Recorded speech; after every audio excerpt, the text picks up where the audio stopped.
पर cell cycle, एक से ज्यादा बार नहीं होता, क्योंकि हमने कहा कि एक सेल डिवीजन साइकिल में बैक्टीरिया में एक से ज्यादा बार रेप्लिकेशन हो जाता है। इफ हम ये कहें कि if there is more replication round पर डिवीजन, तो उससे क्या होगा,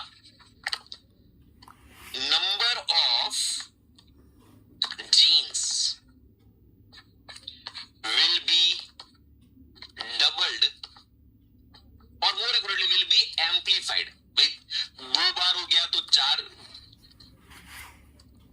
2 बार हुआ तो जीन्स डबल हो गए, 3 बार हुआ तो 4 गुना हो गए, अगली रेप्लिकेशन राउंड में 8 गुना हो गए।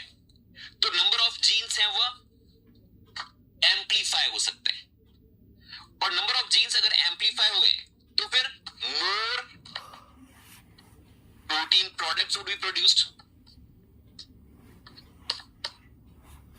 ज्यादा प्रोटीन प्रोडक्ट बनेगा, जिससे डोज डिसइक्विलिब्रियम हो जाएगा। डोज डिसइक्विलिब्रियम होगा, दैट इज जितनी डोज में प्रोटीन चाहिए उससे ज्यादा मात्रा में प्रोटीन बनना शुरू हो जाएगा। जितना प्रोटीन चाहिए उससे ज्यादा मात्रा में प्रोटीन बनना शुरू हो जाएगा, और ये तो हम नहीं चाहते कि इतनी ज्यादा मात्रा में प्रोटीन बने, क्योंकि बहुत ज्यादा मात्रा में प्रोटीन बन गया तो उसकी वजह से फिर डेवलपमेंटल डिफेक्ट देखने को मिलेंगे। मतलब नॉर्मल डेवलपमेंट नहीं होगा, नॉर्मल डेवलपमेंट फेल हो जाएगा, नॉर्मल डेवलपमेंट नहीं होगा, normal development and division will fail. इसलिए जरूरी है कि सोमेटिक सेल में जीन्स की 2 कॉपी ही हो। एम्पलीफाइड का मतलब 2 से ज्यादा, 4 कॉपी, 8 कॉपी, 16 कॉपी, ठीक है।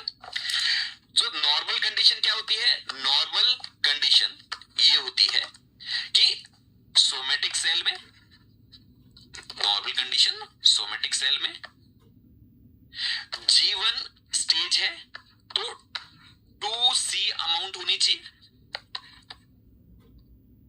और G2 या M फेज है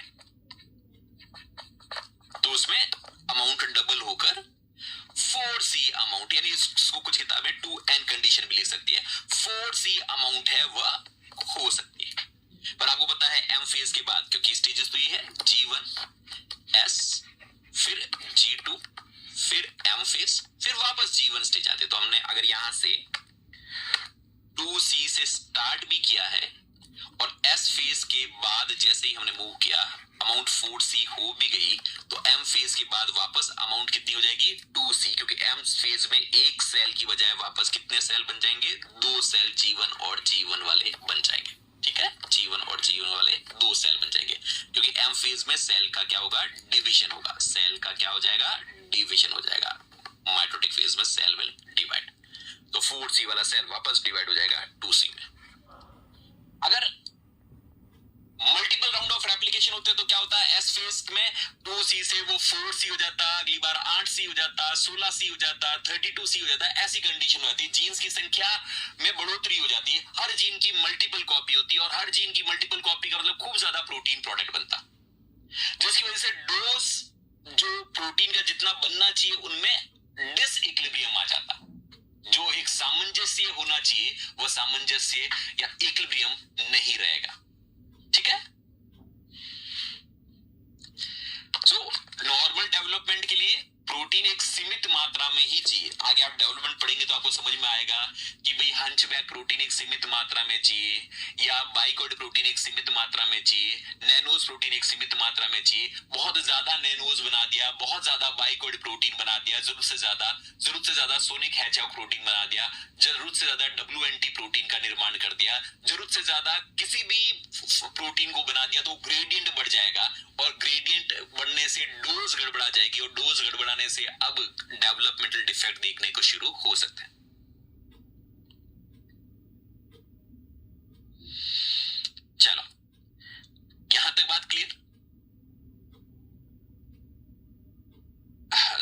नीचे देखो ऑप्शन होगा सेटिंग के अंदर, जिससे आप रेजोल्यूशन को कम कर सकते हैं।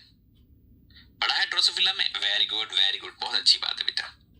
और ड्रोसोफिला नहीं, ह्यूमन सभी जगह पर आपने अगर ग्रेडियंट बढ़ा दिया तो फिर गड़बड़ होनी शुरू होगी। उसके बाद दोस्तों और आगे बात करें तो ये रेगुलेट कैसे होता है, कैसे तय होता है कि रेगुलेशन कैसे होता है कि रेप्लिकेशन अकर्स ओनली वंस पर सेल साइकिल। बहुत सरल सी बात है। जीवन फेज के अंदर आप देखेंगे कि हेलिकेज की लोडिंग अलाउड है पर हेलिकेज का एक्टिवेशन अलाउड नहीं है, क्योंकि स्टेजेस ये है। जीवन फेज में helicase loading allowed, helicase loading allowed होती है। और कौन अलाउ करता है तो आपको पता ही है कौन कौन, सीडी। अब वापस लिखने की जरूरत तो नहीं है पर फिर भी मैं लिख देता हूं कौन कौन। तो ओरिजिन रिकॉग्निशन कॉम्प्लेक्स पहले वो आता है 1 से 6 ये, फिर सेकंड नंबर पर आता है आपका CDC6 ATP बाउंड फॉर्म में, फिर आता है तीसरे नंबर पर CDD1। और ये सब किसको रिक्रूट कराते हैं? इन सब की वजह से रिक्रूट होता है MCM227 हेलिकेज। ये सारी चीजें कब होती है? जीवन अवस्था में। सो हेलिकेज लोडिंग अलाउड। आप देख सकते हैं ORC के साथ कौन बाउंड है? ये हेलिकेज बाउंड है। उस दौरान हेलिकेज का एक्टिवेशन पॉसिबल नहीं है, क्योंकि हेलिकेज के एक्टिवेशन के लिए आपको चाहिए एस फेज। एस फेज में क्या अलाउड है? हेलिकेज का एक्टिवेशन। लोडिंग अलाउड नहीं है, क्योंकि एस फेज में CDC6 CDT1 होते नहीं है। So helicase, new helicase loading is inhibited because CDC6 के ऊपर फॉस्फेट ग्रुप लगा हुआ है, CDT1 के ऊपर भी फॉस्फेट ग्रुप लगा हुआ है, वो हटा हुआ है, वो यहां पर है नहीं, वह इस जगह से जा चुके हैं।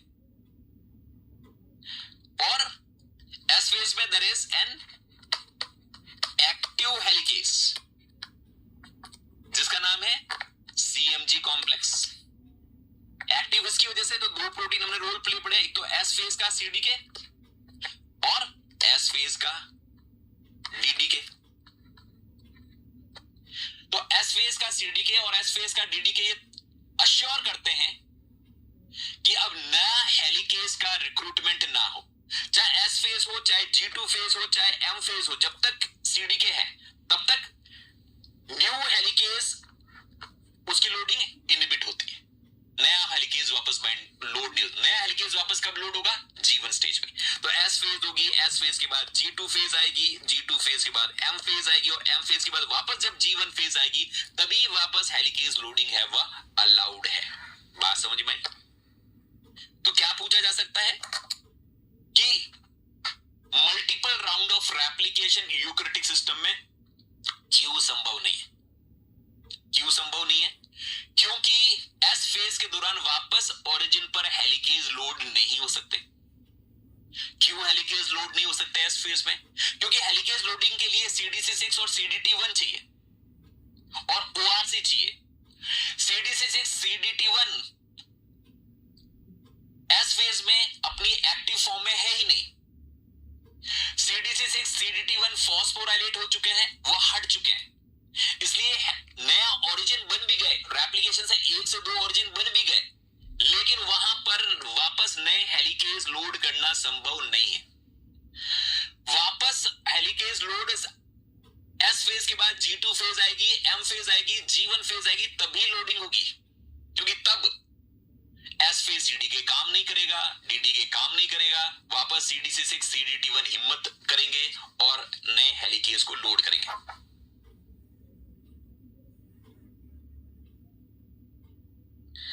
CDC6 कब हुआ फॉस्फोराइलेट? यहां पर हुआ बेटा, चलो यहां पर कहीं पर हुआ, ठीक है, इस जगह पर, ठीक है, इस जगह पर कहीं पर जब एक्टिव CMG कॉम्प्लेक्स बना, स्लाइड के अंदर यहां पर बता देते हैं, ठीक है। तो इस जगह पर हम इसको जब यहां पर है तो इस दौरान ये जब CDK और DDK कर रहे हैं ना, इसी दौरान आप यहां पर और नोट डाउन कर लो, CD हम S फेज CDK क्या करता है, ये CDT1 के ऊपर फॉस्फेट ग्रुप जोड़ देता है। चलो, और है ना CDC6 के ऊपर फॉस्फेट ग्रुप को ऐड कर देता है। ठीक है बच्चे,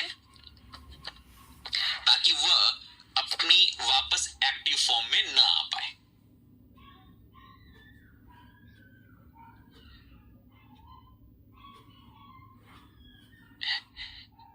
नहीं, हेलिकेज एस फेज में लोड नहीं होता। हेलिकेज लोडिंग बेटा इतनी देर से पूरी कहानी बताई और वापस तुम ऐसे कैसे सवाल पूछ रहे हो बेटा? क्या ऐसा मेरा दिल मत तोड़ो ऐसे कि हेलिकेज की लोडिंग कब होती है। हेलिकेज की लोडिंग अपन 1 घंटे से पढ़ रहे हैं कि G1 फेज में होती है और हेलिकेज का एक्टिवेशन एस फेज में होता है। बच्चे ऐसे क्यों कर रहे हो?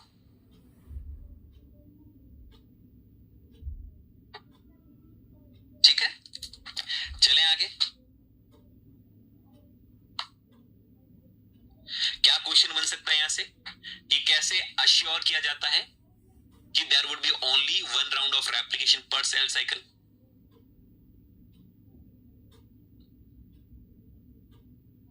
ठीक है, जो चीजें G1 में हो सकती है वो S में नहीं होगी और जो S में हो सकती है वो G1 में नहीं हो सकती। ठीक है, तो S फेज के बाद वापस अगर हेलिकेज की लोडिंग करानी है तो G1 का इंतजार करना पड़ेगा। चलो आगे बात करते हैं। ठीक है, तो ओरिजिन का सिलेक्शन और ओरिजिन फायरिंग।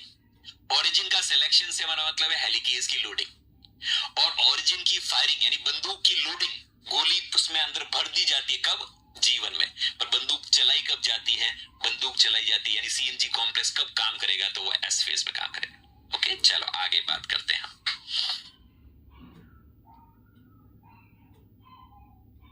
हाँ, तो लोडर ही नहीं है। लोडर कब आएगा? Helicase loading, because loading helicase, new helicase loading inhibited, because ये कौन है? ये दोनों कौन है? हेलिकेज लोडर है। वेरी गुड, इन्हें हेलिकेज लोडर है। हेलिकेज लोडर के बारे में इनके साथ क्या, इनके साथ बुरा होता है बर्ताव, वो हम आगे जब सेल साइकिल पढ़ेंगे तो और बेहतर ढंग से पढ़ेंगे। कुछ और प्रोटीन को भी लेकर आएंगे कि कुछ हेलिकेज लोडर डिग्रेड हो जाते हैं तो कुछ हेलिकेज लोडर के साथ कुछ जैमिनीन प्रोटीन आकर बाइंड हो जाता है। आगे की कहानी है, अभी हम उसको इतना कॉम्प्लेक्स नहीं करना चाहते।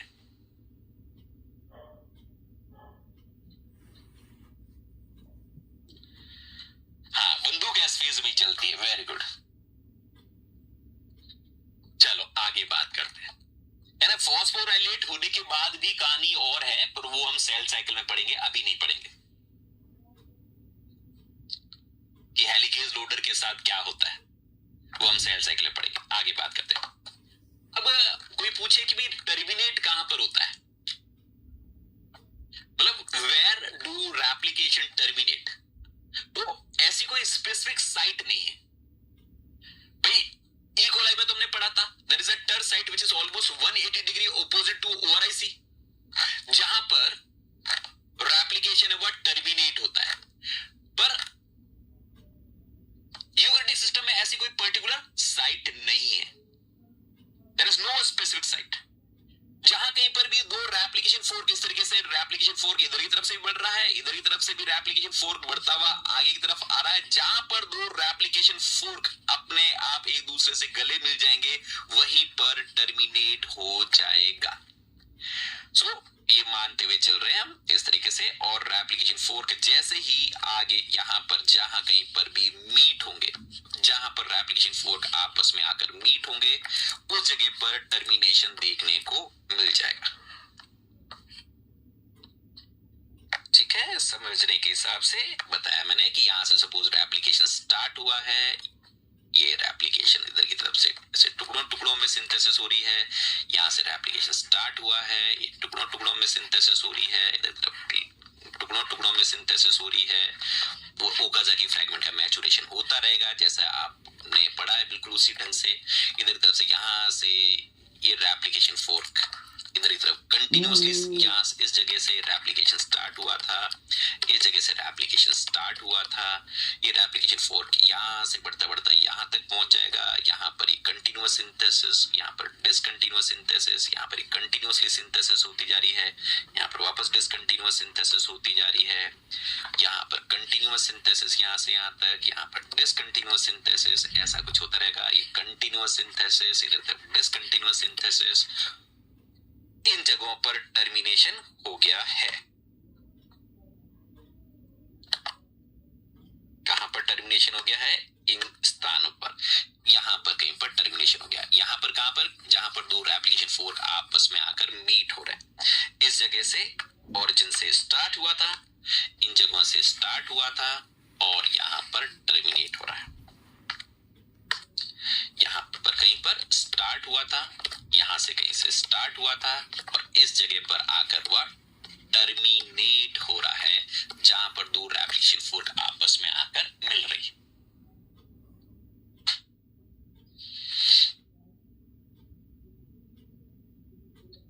हाँ, दो प्रीति बहुत सिंपल सा ना, प्रोकैरियोटिक सिस्टम में 10 प्रोटीन बाउंड होते हैं, रेप्लिकेशन फोर्क दोनों आ जाते हैं। जब पूरा डीएनए रेप्लिकेट हो गया तो बस टर्मिनेशन। जब दो इंजन वापस आपस मिल गए, complete DNA has been replicated, तो it will be terminated. So terminates where the two replication fork meets, ध्यान रखिएगा।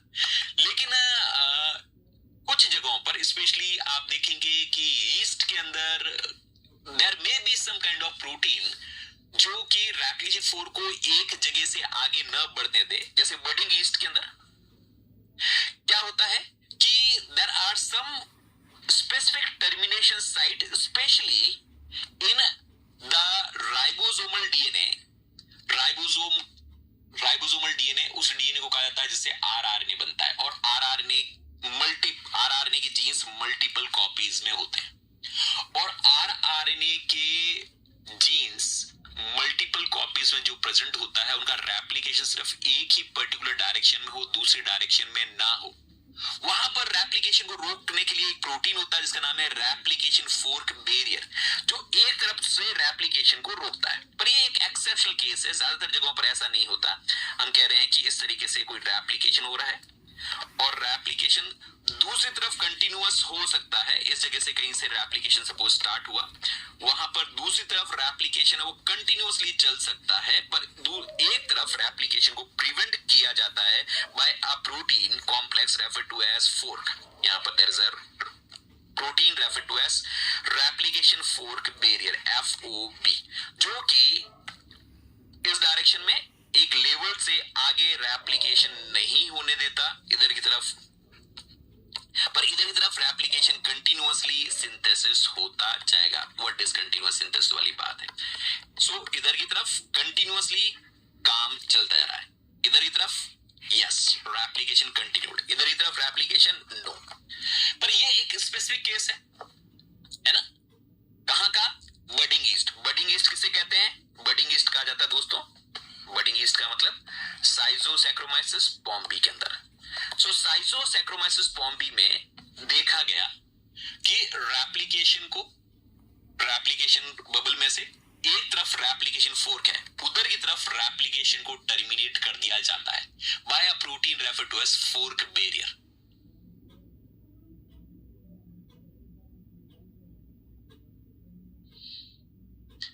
टर साइड का रेप्लिकेशन तो हो ही गया ना, उसको क्रॉस नहीं किया था बेटा टर साइड में। अब क्यों नहीं समझ में, बस इतना ये समझ में आ गया तुम्हें, यही बहुत बड़ी बात है कि टर साइड नाम की कोई चीज होती है। बाकी ये टर साइड पर प्रोटीन बाउंड है, रेप्लिकेशन तो पूरा हो गया ना, ये रेप्लिकेशन, ये टर साइड पर रेप्लिकेशन पूरा हो गया है ना, तो इंटरकैटेड डीएनए।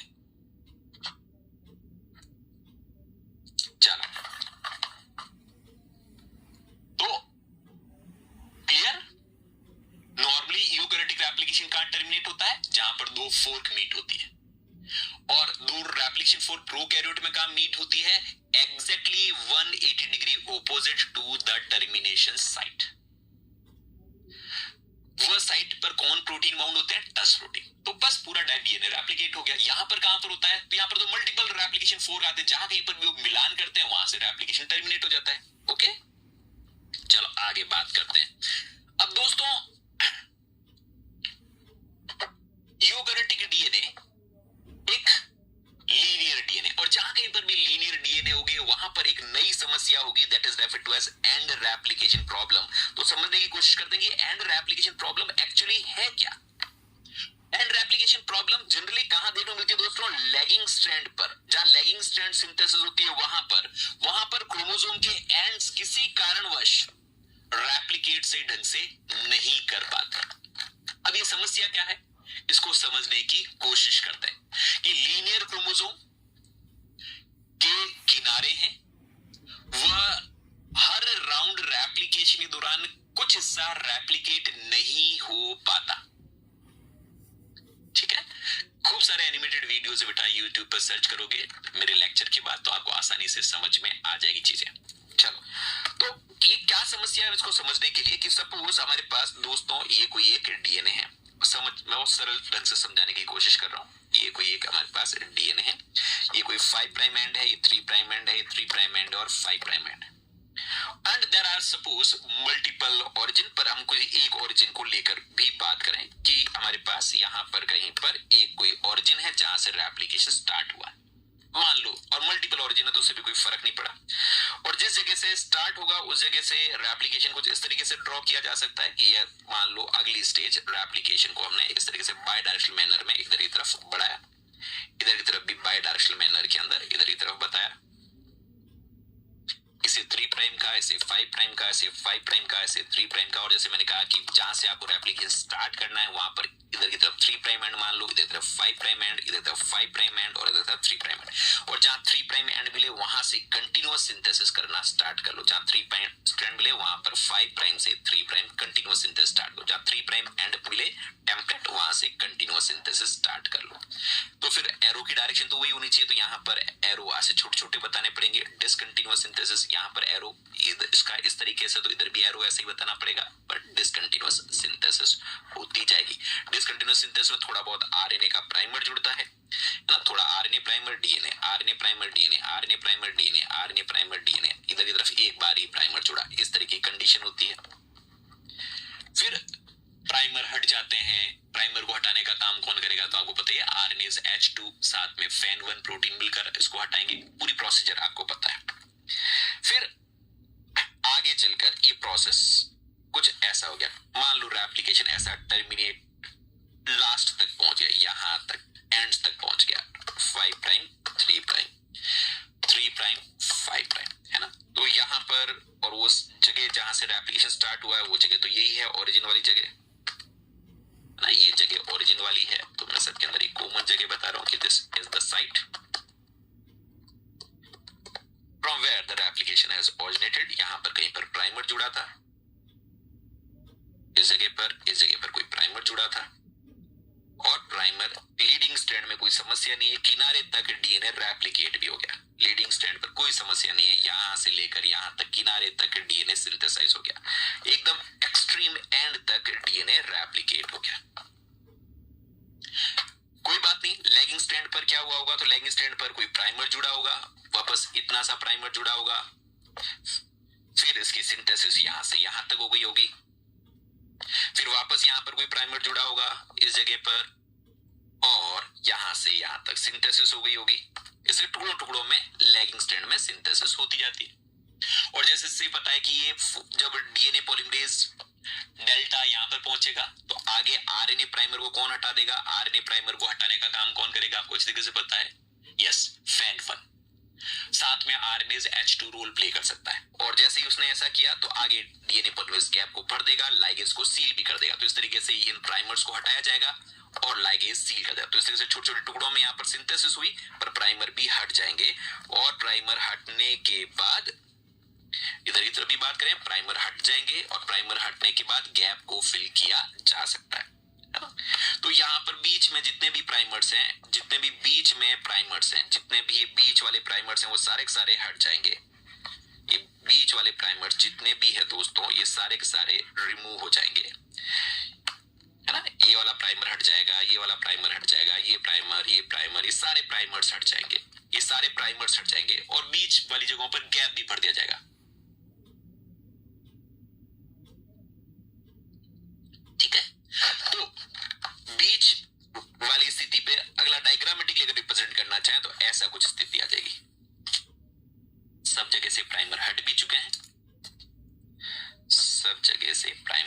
चुके हैं। यहां से यहां तक सिंथेसिस भी हो चुकी है। या इस इधर की तरफ तो वैसे भी कोई समस्या नहीं थी, इधर तरफ बीच में से सब जगह से गैप भर दिया गया, सिर्फ इस एक किनारे को छोड़कर। इधर भी सिंथेसिस लगभग पूरी हो चुकी है इस किनारे को छोड़कर। तो आप देख सकते हैं कि इधर की तरफ यहां पर कुछ डीएनए है लैगिंग स्ट्रैंड पर, यहां पर थोड़ा छोटा गैप हो गया, इधर की तरफ छोटा गैप हो गया। क्यों गैप हो गया? क्योंकि इधर की तरफ जैसे ये प्राइमर, ये वाला प्राइमर हटेगा, अब फिलिंग करने के लिए कोई 3 प्राइम एंड है ही नहीं, सिंथेसिस कैसे करें, है ना? कोई सर्कुलर होता तो कोई दिक्कत ही नहीं है, सर्कुलर होता तो ये हटता भी तो इधर वाला स्ट्रैंड है वो उधर से सिंथेसिस की जा सकती है, पर लीनियर के अंदर उधर की तरफ तो कोई है ही नहीं, कैसे सिंथेसिस करें? ठीक है, तो हुआ क्या कि हर बार, और ये दिक्कत कहां पर आ रही है? लैगिंग स्ट्रैंड साइड पर। तो लैगिंग स्ट्रैंड सिंथेसिस दौरान जो क्रोमोसोम के एंड्स पर से जहां से प्राइमर, किनारे से जहां से प्राइमर हटा, बीच वाले प्राइमर हट गए तो कोई दिक्कत नहीं है, बीच वाले से प्राइमर हट भी गया, बीच वाला प्राइमर हटा भी दिया तो इस गैप को इस 3 प्राइम एंड का इस्तेमाल कर भर दिया जाएगा, यहां से यहां तक गैप भर दिया जाएगा। बीच में कोई प्राइमर हट भी गया तो प्रीवियस ओकाजाकी फ्रैगमेंट को प्राइमर की तरह इस्तेमाल कर यहां से यहां तक गैप को फिल कर दिया जाएगा। पर अगर किनारे से प्राइमर हट गया, अगर किनारे से प्राइमर हट गया तो अब इसको यहां से गैप को कैसे भरें? क्योंकि गैप को भरने के लिए यहां पर कोई 3 प्राइम एंड तो चाहिए, बिना 3 प्राइम एंड के डीएनए पॉलीमरेज गैप फिलिंग नहीं कर सकता। तो यहां से जहां से प्राइमर हटेगा उस जगह पर दोस्तों क्या बन रह जाएगा? कुछ ना कुछ गैप रह जाएगा, इधर की तरफ भी कुछ गैप हो जाएगा, इधर की तरफ भी कुछ गैप हो जाएगा, ध्यान रखिएगा। ठीक है, तो and there is no solution, there is no solution in somatic cells, somatic cell में इसका कोई solution नहीं है। इसका मतलब gradually telomeres shorten after every round of replication। Her round of replication के बाद क्रोमोसोम का किनारा थोड़ा थोड़ा, ये क्रोमोसोम का किनारा थोड़ा थोड़ा कटता जाएगा। पहले इधर से कहीं कटेगा, इधर से कटेगा फर्स्ट राउंड में, तो सेकंड बार नंबर आएगा इनका, सेकंड राउंड के अंदर इधर से कटेगा, थर्ड राउंड में वापस इधर से कटेगा, फोर्थ राउंड में यहां से कटेगा। क्रोमोसोम के दोनों किनारे धीरे धीरे धीरे धीरे धीरे धीरे धीरे धीरे छोटे होते जाएंगे। एट ए टाइम इधर की तरफ, दूसरी तरफ, दूसरे साइड में, दूसरे राउंड में सेकंड साइड से। तो इस तरीके से लगातार लगातार रेप्लिकेशन होता जाएगा, क्रोमोसोम के किनारे छोटे होते जाएंगे। अच्छी बात है कि जनरली टीलोमेयर के ऊपर डीएनए रिपीटेटिव होता है, जीन्स नहीं होते, इसलिए किनारों में से डीएनए अगर कट भी रहा है तो हमारे स्वास्थ्य पर कोई ज्यादा फर्क नहीं पड़ता, क्योंकि वहां पर रिपीटेटिव डीएनए। पर एक स्टेज तो ऐसी भी आएगी कि क्रोमोसोम के किनारे टूटते टूटते इतने टूटने जिद लग जाएंगे कि अब हमारी काम की इंफॉर्मेशन है वो उसको गड़बड़ हो सकती है। और जब कभी भी काम की इंफॉर्मेशन गड़बड़ होने लगेगी तो सेल डिवीजन को रोक दिया जाएगा, और सेल डिवीजन को रोक दिया जाएगा तो हम क्या कहेंगे? सेल में परमानेंट अरेस्ट हो गया है, उसे कहा जाता है सेल सेनेसेंस। हाँ, एजिंग आ जाएगी, बुढ़ापा आ जाएगा, बिल्कुल सही बात है। आफ्टर 40 और 50 डिविजन्स या 40 to 60 मान लें, डिपेंड स्पीसीज पर, 40 to 60 divisions, there is a permanent arrest in cell division. Cell division में परमानेंट अरेस्ट हो जाती है और उसे क्या कहा जाएगा? सेनीसेंस। क्या कहा जाएगा? सेनीसेंस, रेप्लिकेटिव सेनीसेंस। उसे क्या कहा जाता है? सेनीसेंस या रेप्लिकेटिव सेनीसेंस। जैसे मेरी उम्र में ज्यादातर सेल 50-60 बार डिवाइड कर चुके होंगे, तो मेरे पास सेनीसेंट सेल्स की संख्या ज्यादा होगी एज कंपेयर टू यू। आपके अंदर अभी तक कुछ सेल्स ने सिर्फ 20 बार डिवाइड किया है, सिर्फ 30 बार डिवाइड हुआ। इसका मतलब मेरे पास अब जो रीजनरेटिंग सेल है उनका पूल कम हो चुका है, जबकि आपके पास रीजनरेटिंग सेल का पूल अभी भी ज्यादा, इसलिए आप अभी भी स्वस्थ मस्त यंग हैं। और जैसे जैसे मेरी और या आपकी भी उम्र बढ़ती जाएगी वैसे वैसे सेल डिवाइड करेंगे, और जैसे जैसे सेल डिवाइड करते जाएंगे वैसे वैसे टीलोमेयर की लेंथ छोटी होती जाएगी। एक क्रिटिकल लेंथ तक टीलोमेयर की लेंथ छोटी हुई, उसके बाद और डिवाइड नहीं किया जाएगा, क्योंकि और फर्दर डिवीजन इज रिस्की। तो कहा जाएगा भाई अब मत डिवाइड करो, अब परमानेंट अरेस्ट हो जाएगी, अब डिवाइड नहीं होगा, सेल सेनेसेंस स्टेज में चला गया।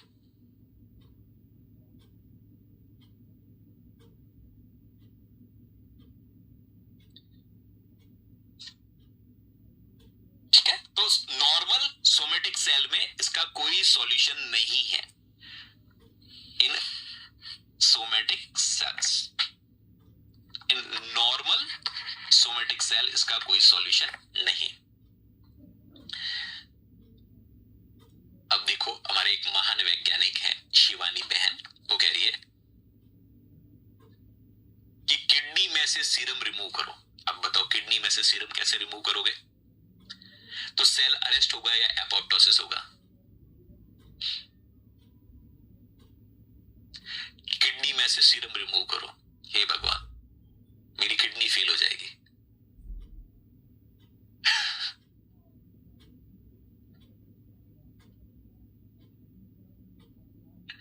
चलो आगे बात करते हैं। तो इसका कोई सॉल्यूशन नहीं है, लेकिन स्टेम सेल्स में, और अगर हमारे सेल्स हमारे ना रहे, कैंसरस सेल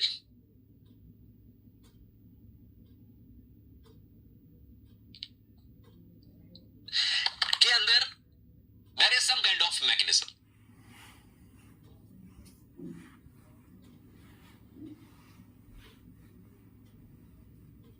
ठीक है, चलो आगे बात करेंगे। जो क्वेश्चन था वो वापस देखिएगा, उसका डिस्कशन भी देखिएगा सर ने क्या बताया। सुनिए, देखो ध्यान से कि बैक्टीरिया के अंदर तो सर्कुलर क्रोमोसोम्स होते हैं, इसलिए एंड रेप्लिकेशन प्रॉब्लम है ही नहीं। So there is a no end replication problem, there is a no end replication problem. अगर कुछ जगहों पर लीनियर अगर डीएनए है, अगर कुछ जगहों पर लीनियर डीएनए है भी, जैसे कुछ एक्सेप्शनली माइटोकॉन्ड्रिया में लीनियर डीएनए हो सकता है या बैक्टीरिया के अंदर, तो वहां पर इस समस्या का सॉल्यूशन, सो सॉल्यूशन ऑफ, हम बात कर रहे हैं solution of and replication problem. अलग अलग व्यवस्थाएं हैं इस कई जगहों पर।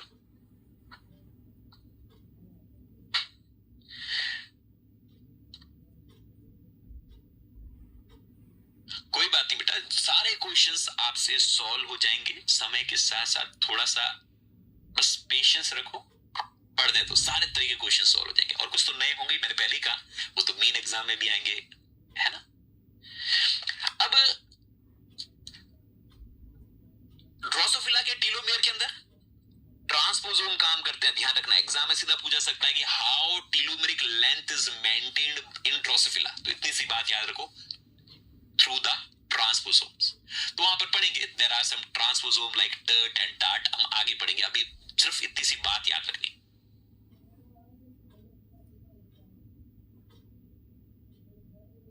हाँ मोनिका, इकोलॉजी का वैसे भी कोई खतरनाक टेस्ट तो था नहीं ना आप लोगों का, बहुत सरल सा क्वेश्चन पेपर था, वैसे भी आउट ऑफ बॉक्स था, सिर्फ आपका जीके चेक किया गया था उसके अंदर, उसका डिस्कशन सर डाल देंगे। ओके, अभी क्लास पर फोकस करो ना। वापस आप कैसे ऐसे हो सकते हो? आप मेरी ऑफलाइन क्लास में बैठकर अभी ये बातें कर रहे होते, क्लास चलती क्लास में, कि इकोलॉजी का डिस्कशन नहीं हुआ आप अपने फ्रेंड्स के साथ। आप ऐसा कैसे कर सकते हो? आपने पैसे दिए हैं, आप सीएसआर की प्रिपरेशन कर रहे हो, मास्टर्स डिग्री कर रहे हो या कर चुके हो। बी फोकस्ड बच्चों, ये बातें बाद में की जा सकती है, पर एक लाइन भी अगर आपने मिस की मेरी, तो 2 नंबर का नुकसान हो सकता है, 2 से 4 नंबर का नुकसान हो सकता है। ठीक है, थोड़ा पेशेंस रखो और सुनो बातें मैं क्या कह रहा हूं। गप्पे हम बाद में भी मार सकते हैं, हमारी समस्याएं बाद में भी सॉल्व हो सकती है, क्लास के वक्त नहीं।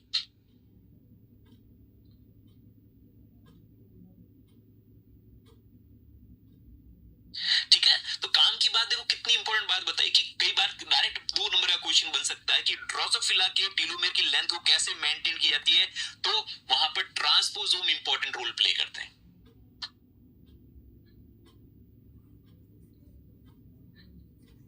कैसे? ट्रांसपोसोम। पूछे जाए T4 फेज के अंदर इसका क्या सॉल्यूशन है, तो वहां पर जीनोम कौन कैटामराइज हो जाता है, मतलब एक लीनियर डीएनए दूसरे के साथ जुड़ जाता है, दूसरा तीसरे के साथ, तीसरा चौथे के साथ, इसे कहते हैं कौन कैटामराइज। जीनोम की एक कॉपी दूसरी कॉपी के साथ, तीसरी कॉपी चौथी कॉपी आपस में जुड़कर एक दूसरे की मदद करते हैं। कहां पर? T4 बैक्टीरियोफेज में जीनोम कौन कैटामराइजेशन, एक जीनोम की कॉपी दूसरे के साथ चिपक गई, दूसरे की तीसरे के साथ, ताकि ये इसकी एंड को पूर्ति कर सके। तो वैक्सीनिया वायरस में भी लीनियर डीएनए होता है, वहां पर समस्या का निदान क्या है? तो वहां पर समस्या का निदान है हेयरपिन एंड्स, यानी जो डीएनए वो खुद ही ऐसे हेयरपिन बना देता है कि ले भाई सिंथेसिस कर ले, मैं तो प्राइमर की तरह काम कर रहा हूं, तेरा गैप फुलफिल नहीं हो रहा है, डीएनए ने जो लंबा स्ट्रैंड है वो खुद ही हेयरपिन लाइक स्ट्रक्चर बना देता है और कहता है कि चलो सिंथेसिस कर लो। ये कैसे, ये नहीं याद रखना है, बस ये मैकेनिज्म के नाम याद रखने कि कैसे क्या आता है। हेयरपिन एंड कहां पर? वैक्सीनिया वायरस, वही वैक्सीनिया वायरस जिसको वैक्सीन के लिए बहुत ज्यादा इस्तेमाल किया गया था।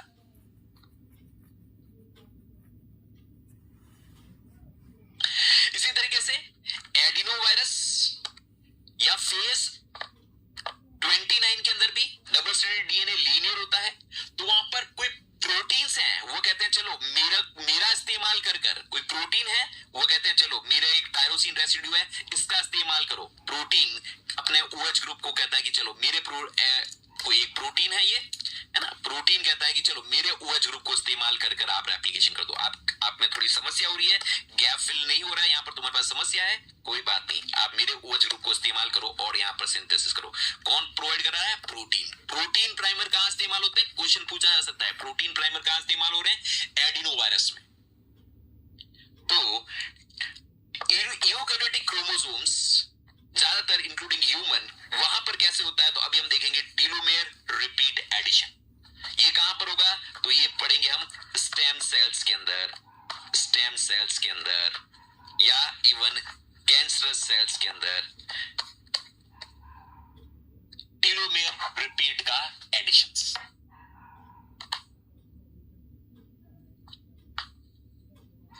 ठीक है, तो क्या क्या तरीके हैं जहां कहीं पर भी टेलोमेयर की लेंथ को मेंटेन करके रखी जा सकती है? 2 नंबर के सीधे सवाल बन सकते हैं, मैच द फॉलोइंग कर 4 नंबर का सवाल आ सकता है कि जहां पर सर्कुलर जीनोम होगा वहां तो एंड रेप्लिकेशन प्रॉब्लम आएगी नहीं। एंड रेप्लिकेशन प्रॉब्लम सिर्फ दोस्तों वहीं पर देखने को मिल सकती है जहां पर लीनियर क्रोमोसोम्स हैं।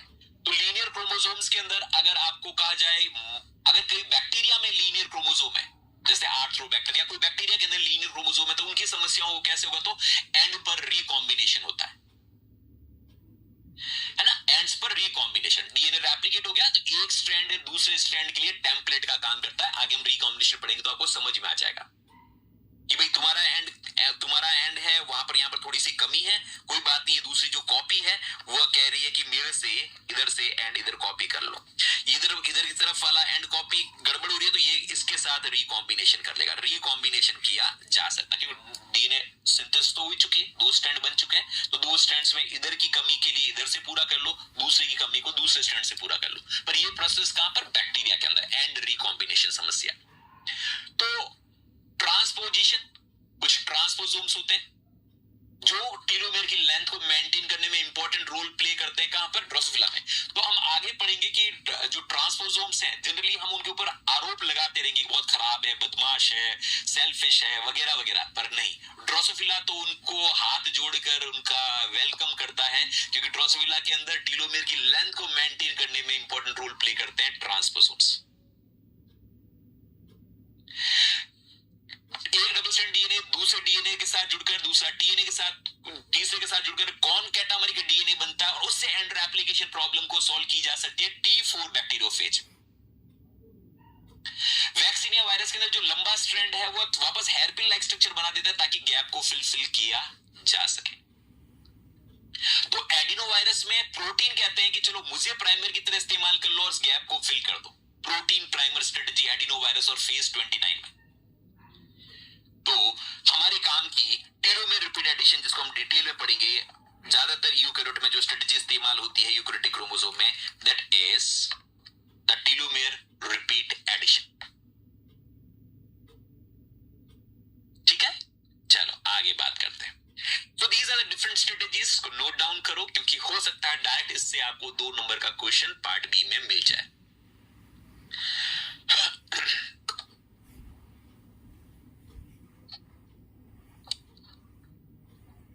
चलो आगे बढ़े। अब हम बात करते हैं कि यूकैरियोटिक क्रोमोसोम्स में ये टेलोमेर रिपीट एडिशन से समस्या का कैसे निदान पाया जाता है। तो वहां पर आता है हमारे पास एक नया enzyme that is referred to as telomerase. Enzyme का नाम क्या है? टीलोमरेज। दोस्तों ज्यादातर यूकैरियोटिक क्रोमोसोम के किनारे पर there are certain repetitive sequences. जैसे यहां पर सीक्वेंसेस है, ह्यूमन के अंदर बात करें तो there is sequence T T A G G G, इस तरह की सीक्वेंस बार बार रिपीट होती है। सो टीलोमेरिक सीक्वेंसेस कैसी होती है दोस्तों? दे आर रिपीटेटिव, है ना। मोर एक्यूरेटली हम कह सकते हैं टेंडम रिपीटेटिव। टेंडम रिपीटेटिव है। इन टेंडम रिपीटेटिव डीएनए को कई बार हम सैटेलाइट डीएनए भी कहते हैं। सैटेलाइट डीएनए भी कहते हैं। क्यों, ये हम आगे पढ़ेंगे। ये जो टेंडम रिपीटेटिव सीक्वेंसेस है वो जनरली टी 1 से 2 होता है। ए वाली सीक्वेंस 0 से 1 हो सकती है। जी वाली सीक्वेंस है वो 2 से 4 के बीच में, क्रोमोसोम की 3 प्राइम एंड होता है, वहां पर टैग होता है TAG, जहां पर T की संख्या 1 से 2 हो सकती है, A की संख्या 0 से 1 हो सकती है, G की संख्या 2 से 4 हो सकती है। जैसे ह्यूमन के अंदर अगर बात करें तो सीक्वेंस में 2 T है, 1 A है और 3 G है। इस तरीके की सीक्वेंसेस देखने को मिल सकती है, TTAGGG। तो ड्रोसोफिला के अंदर कुछ इस तरीके की सीक्वेंस देखने को मिल सकती है। ड्रोसोफिला के अंदर टीलोमेरिक सीक्वेंसेस कुछ ऐसी TTGGGG सीक्वेंसेस, यानी कुल मिलाकर G रिच सीक्वेंसेस देखने को मिलती है क्रोमोसोम के एंड पर। कैसी सीक्वेंस मिलती है? G rich sequence. और ये सीक्वेंस मल्टीपल बार रिपीट होती है। Same sequence it is repeated at multiple times, है ना। 3 प्राइम एंड है, 5 प्राइम एंड ये वाला है। थोड़ा सा यहाँ पर डीएनए छोटा हो चुका है, डीएनए इंफॉर्मेशन मिसिंग है, पर आप देखेंगे कि यहाँ पर जो सीक्वेंसेस होती है दोस्तों वो मल्टीपल बार रिपीट होती है। यहाँ पर सीक्वेंसेस मल्टीपल बार, सेम सीक्वेंस मल्टीपल बार रिपीटेड देखने को मिलेगी। So these sequences they are repeated multiple time, जिन्हें कहा जाता है टीलोमेरिक रिपीट्स। टेंडम रिपीट्स का मतलब होता है कि एक रिपीट के पास दूसरी रिपीट 10 पास में हो, और डिस्पर्स रिपीट का मतलब एक रिपीट यहां पर, फिर कुछ गैप छोड़कर फिर दूसरी रिपीट आ रही हो। तो टेंडम का मतलब बंधे हुए एक दूसरे के पास पास। और दूसरा यहां पर एक इंपॉर्टेंट प्रोटीन काम करता है, टीलोमरेज। टीलोमरेज ध्यान रखिएगा एक रिवर्स ट्रांसक्रिप्टेज लाइक एंजाइम है। Reverse transcriptase like enzyme, reverse transcriptase like enzyme है। मतलब ये आरएनए डिपेंडेंट डीएनए पॉलीमरेज है। आरएनए का इस्तेमाल कर डीएनए का निर्माण करता है। आरएनए डिपेंडेंट डीएनए पॉलीमरेज है। ये क्या है? आरएनए डिपेंडेंट डीएनए पॉलीमरेज है। आरएनए को टेम्पलेट की तरह इस्तेमाल करते हुए है तो डीएनए पॉलीमरेज ही, पर आरएनए को टेम्पलेट की तरह इस्तेमाल करता है। Telomerase is ribonucleoprotein. राइबोन्यूक्लियोप्रोटीन है। टीलोमरेज क्या है? राइबोन्यूक्लियोप्रोटीन, यानी इसके अंदर खुद का आरएनए है और खुद का प्रोटीन भी है। इस डायग्राम में दिख रहे हैं टीलोमरेज के पास खुद का आरएनए भी है और टीलोमरेज के पास खुद का प्रोटीन वाला हिस्सा भी है। आरएनए, इसका खुद का जो आरएनए है वो टेम्पलेट की तरह काम करेगा। किस तरह से काम करेगा? टेम्पलेट की तरह। और प्रोटीन वाला हिस्सा है वह काम करेगा पॉलीमरेज की तरह। वह किस तरीके से काम करेगा? डीएनए पॉलीमरेज की तरह। इसको नोट डाउन करो, ये काम की बातें हैं। कि टीलोमरेज एक रिवर्स ट्रांसक्रिप्टेज एंजाइम की तरह काम करने वाला डीएनए पॉलीमरेज है। ये आरएनए डिपेंडेंट डीएनए पॉलीमरेज है। इसके खुद के पास ही एक आरएनए टेम्पलेट होता है जो कि रेप्लिकेशन करने के लिए इस्तेमाल करता है। क्योंकि ये आरएनए और प्रोटीन की असेंबली है, इसलिए इसको राइबो न्यूक्लियो प्रोटीन कहा जाता है।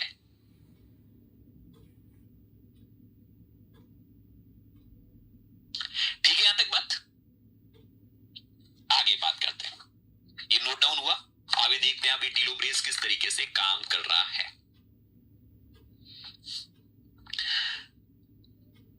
दोस्तों, टीलोमरेज क्या करता है? तो टीलोमरेज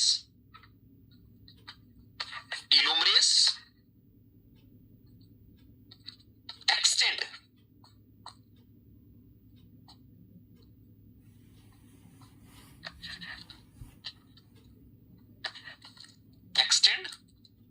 ओवरहैंग 3 प्राइम एंड, जो पहले से यानी 5, कमी तो यहां पर है 5 प्राइम में, क्योंकि यहां से कहीं से प्राइमर हटाता, पर जो स्ट्रैंड डीएनए पहले से लंबा है उस स्ट्रैंड को लंबा करेगा, जबकि गैप हमें यहां फिल करना है। ध्यान रखना, गैप फिलिंग नहीं कर रहा है, गैप हमें यहां फिल करना है, गैप हमें यहां फिल करना है, पर वो करता क्या है? जो स्ट्रैंड पहले से लंबा है उस स्ट्रैंड को और लंबा करेगा। So what telomerase do is it extend already जो लंबा स्ट्रैंड है 3 प्राइम ओवरहैंग, जिसके सामने से प्राइमर हटा, वो एक स्ट्रैंड लंबा हो गया, उस स्ट्रैंड को और लंबा करेगा, ये एक्सटेंड करेगा एंड नंबर ऑफ रिपीट्स को बढ़ाएगा। टीलोमरेज के पास जो सीक्वेंसेस होती है, उसके बाद जो आरएनए होता है, उस आरएनए की सीक्वेंस टीलोमेरिक रिपीट के ऑपोजिट होती है, उसके कॉम्प्लीमेंट्री होती है। जैसे यहां पर सीक्वेंस TTAG है तो उसके पास सीक्वेंस AAUCC, इस तरीके की सीक्वेंस, इसलिए टीलोमरेज जो 3 प्राइम ओवरहैंग है उसके पास जाकर बाइंड हो जाता है, और यहां पर बाइंड होने के बाद इसके सामने आरएनए को, खुद के आरएनए को टेम्पलेट की तरह इस्तेमाल करते हुए यहां पर G के सामने जुड़वा देगा C, यहां पर वापस जुड़वा देगा T, फिर वापस जुड़वा देगा A, फिर यहां पर जुड़वा देगा G, और फिर ये टीलोमरेज और आगे बढ़ेगा। तो ये कर क्या रहा है? सॉरी, C था तो यहां पर जुड़ेगा G। टीलोमरेज कर क्या रहा है? जो स्ट्रैंड पहले से लंबा है उस स्ट्रैंड को और लंबा कर रहा है। तो हो क्या रहा है? देखो कि जो स्ट्रैंड पहले से लंबा है उस स्ट्रैंड को और लंबा कर रहा है। ये स्ट्रैंड जो छोटा है उसकी ये कोई समस्या का निदान नहीं कर पा रहा है, वो क्या कर पा रहा है? जो स्ट्रैंड पहले से लंबा है उस स्ट्रैंड को और लंबा कर रहा है। तो इसने गैप फिल किया, गैप फिल करने के बाद ये वापस शिफ्ट होकर और आगे आ जाएगा कि जो ये AAU वाली सीक्वेंस है यहां पर, अब यहां पर वापस आकर बाइंड होना शुरू हो जाएगा, इस जगह पर ये डिस्प्लेस होता है। तो जो स्ट्रैंड लंबा है उस स्ट्रैंड को और ज्यादा लंबा करिए। तो इसने क्या किया कि जो स्ट्रैंड पहले से लंबा है उस स्ट्रैंड को और ज्यादा लंबा किया। C के सामने G, C के सामने G, A के सामने T, A के सामने T, U के सामने A, G के सामने G को ऐड किया, और फिर ये और आगे डिस्प्लेस होगा। ये AU अब AUC इस TTAG के साथ आकर जुड़ना शुरू होगा, जिसको हम अगले डायग्राम में बात करते हैं। अगले डायग्राम में आप देखें कि इस तरीके से अब ये डिस्प्लेस हो गया, ये और आगे डिस्प्लेस, अब क्या होगा? ये और आगे डिस्प्लेस हो गया। तो यहां पर ये डिस्प्लेस होने के बाद की स्थिति बताई। डिस्प्लेस होने के बाद ये वापस यहां पर इसके साथ बाइंड हो गया और इसको एक्सटेंड करेगा यहां से यहां तक, और आगे यहां से यहां तक एक्सटेंड हो गया। इस तरीके से और आगे डिस्प्लेस करता रहेगा, और डिस्प्लेस करने का नतीजा होगा धीरे धीरे जो स्ट्रैंड पहले से लंबा है उस स्ट्रैंड को और इलोंगेट करता जाएगा। हो क्या रहा है दोस्तों कि जो स्ट्रैंड 3 प्राइम एंड लंबा है उस स्ट्रैंड को धीरे धीरे एक बार इतना लंबा करता है, फिर अगली बार और इतना लंबा करता है, फिर और अगला रिपीट ऐड करता है और लंबा ऐड करता है। 5 प्राइम को कुछ नहीं कर रहा है, जो ऑलरेडी ओवरहैंग 3 प्राइम स्ट्रैंड है उसको लंबा करता जा रहा है, शिफ्ट होकर बार बार। कैसे कर रहा है? इस डायग्राम में देखो कि पहले इसने यहां तक इस गैप को भरा, इस गैप को बढ़ने के बाद ये थोड़ा सा एक कदम आगे बढ़ गया। इस डायग्राम को इस डायग्राम से कंपेयर करो कि जो ए यूज वाला सीक्वेंस थी, पहले यहां पर बात ग्रे कलर के साथ बाइंड हो रहा था, अब वो ग्रे कलर की बजाय रेड कलर के साथ बाउंड होना शुरू हो गया। टी ए के सामने टी, ए के सामने टी, ताकि रेड कलर को और भरा जा सके। ये देखो रेड कलर वाला और डीएनए स्ट्रैंड लंबा हो गया, और लंबा होने के बाद ये और शिफ्ट हो जाएगा और आगे की तरफ शिफ्ट हो जाएगा, और इस तरीके से जो स्ट्रैंड पहले से ओवरहैंग है उस स्ट्रैंड को और ज्यादा लंबा करता जाएगा।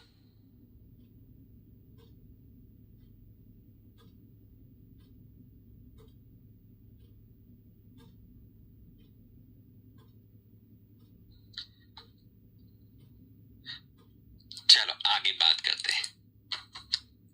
तो टेक्निकल सपोर्ट में शिका डालो अगर कोई प्रॉब्लम आ रही है तो, स्पेसिफिक तुम्हारे पर्टिकुलर डिवाइस स्पेसिफिक कोई प्रॉब्लम हो सकती है बेटा, तो they will try to give you a solution. चलो आगे बात करते हैं। तो इस तरीके से अब वापस को मैंने स्लाइड से रिपीट किया कि दोस्तों ये स्ट्रैंड देखो पहले से यहां